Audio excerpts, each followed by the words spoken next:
Hai hai hai, selamat datang di Puan Conversation, ngobrol seru bareng Puan seputar karir, mental health, dan self-improvement. Selamat mendengarkan ya.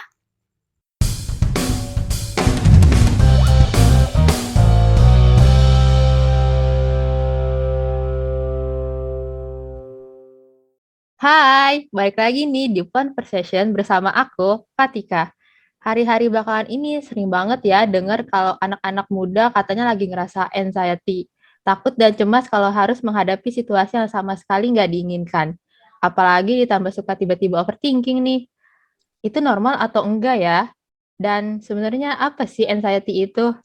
Nah, di episode kali ini sudah hadir nih bersama aku, yaitu Kak Sinta sebagai anggota Community Development Puan Bisa, yang akan ngobrol bareng nih tentang anxiety sirna senang pun tiba. Oke, langsung aja. Halo Kak Sinta, apa kabarnya nih Kak? Halo Kak Vetika, kabar baik dan sehat-sehat aja nih. Wah mantap banget Kak. Harus selalu sehat ya Kak di masa pandemi kayak sekarang ini. Benar banget. Oke nih ya Kak, langsung aja nih ya Kak. Bahas-bahas tentang anxiety itu sendiri, sebenarnya apa sih Kak yang dimaksud dengan anxiety itu? Anxiety itu sebenarnya suatu emosi yang ditandai dengan munculnya perasaan tegang nih dan juga kekhawatiran tentang hal yang akan terjadi atau hal yang kita pikir akan terjadi di masa depan kita nanti. Misalnya aja nih, kita ngerasa cemas sebelum presentasi di depan banyak orang atau ngerasa cemas dengan masa depan karir kita. Anxiety ini nggak cuma dialami lewat pikiran dan perasaan loh, tapi juga lewat perubahan fisik pada diri kita. Wah, bener juga ya Kak. Itu kayaknya tadi pengertian tadi itu kayaknya suka aku alamin gitu ya Kak. Kayak tentang Iya, kecemasan gitu kan. Kecemasan kayak aduh, bener banget.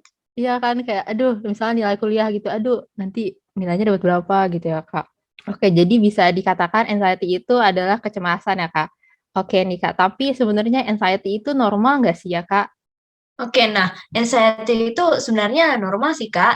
Itu emang respon natural saat kita berada di bawah ancaman nih, saat kita ngerasa situasi atau menerima berita yang memang bikin kita jadi khawatir.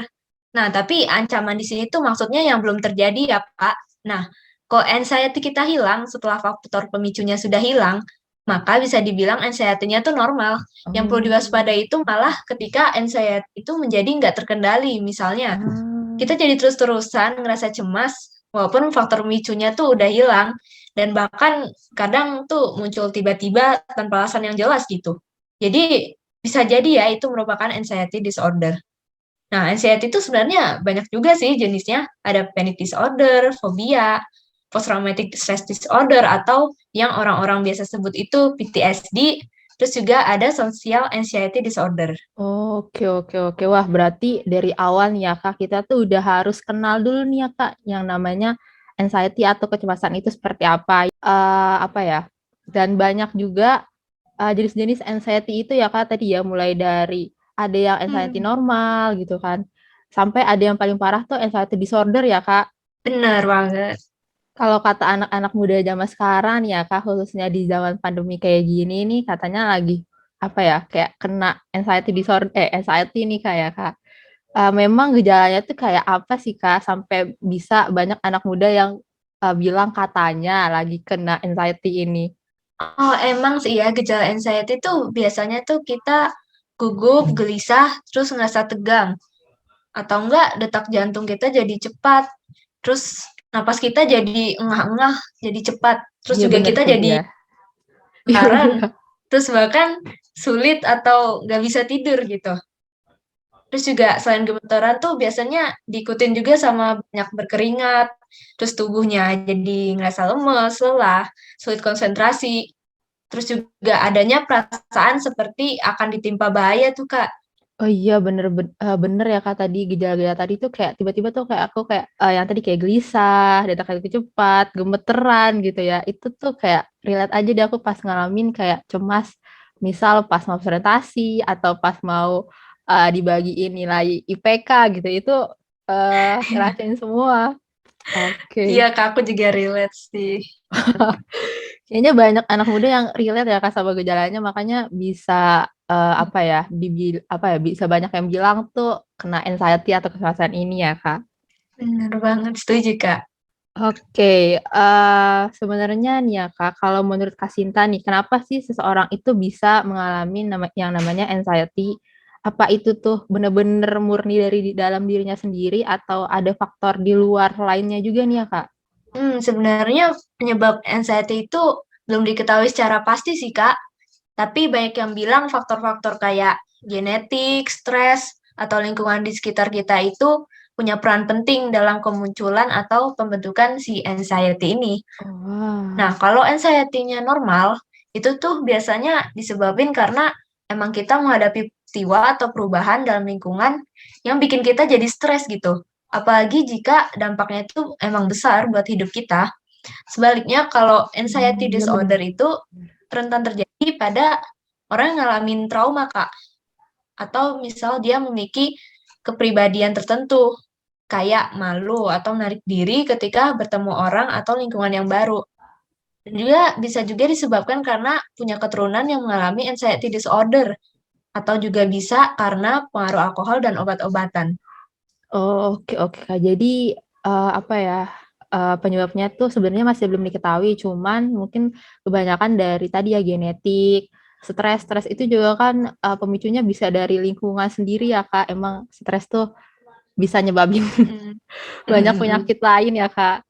Oke, Kak, setelah tahu nih ya, Kak, tadi kan Kak Sinta udah bilang, tentang pengertiannya, gejalanya, penyebabnya. Nah, kalau dampaknya sendiri itu kayak gimana sih, Kak, ke kehidupan kita nih? Nah, kalau buat diri sendiri tuh, yang paling deket tuh kita jadi ngerasa pesimis, Kak, sama masa depan kita.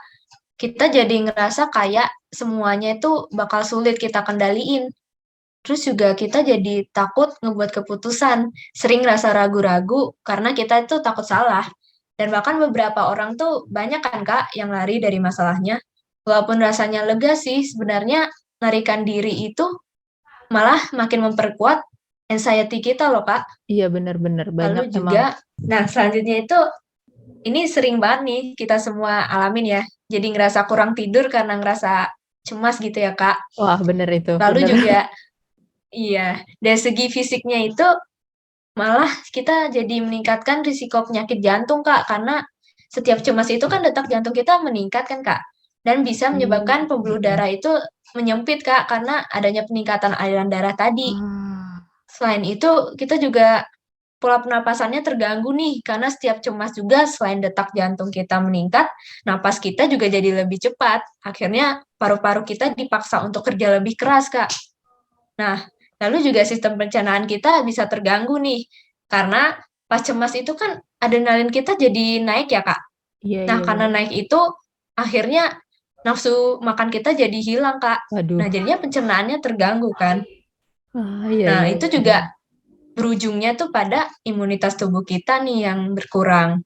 Waduh. Nah, dalam jangka panjang itu bahkan anxiety itu dapat ganggu nih aktivitas sehari-hari kita dan malah bisa merembet ke masalah-masalah berbahaya lain seperti depresi, insomnia, dan sebagainya.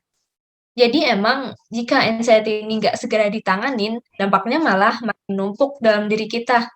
Wah, tadi aku dengar dampaknya ya, itu wah kayaknya bahaya banget ya, Kak. Mulai dari apa ya tadi ngerasa pesimis, mengganggu waktu tidur ya, Kak, sampai ke masalah kesehatan fisik gitu yang akibatnya nanti imun kita tuh turun gitu. Padahal kan ya di masa pandemi kayak gini tuh imun kita tuh sangat-sangat diperlukan ya, Kak, apa ya ketahanannya gitu. Oke Kak Sinta, aku mau tanya nih ya Kak, kalau Kak Sinta sendiri itu pernah nggak sih Kak yang namanya ngalamin anxiety?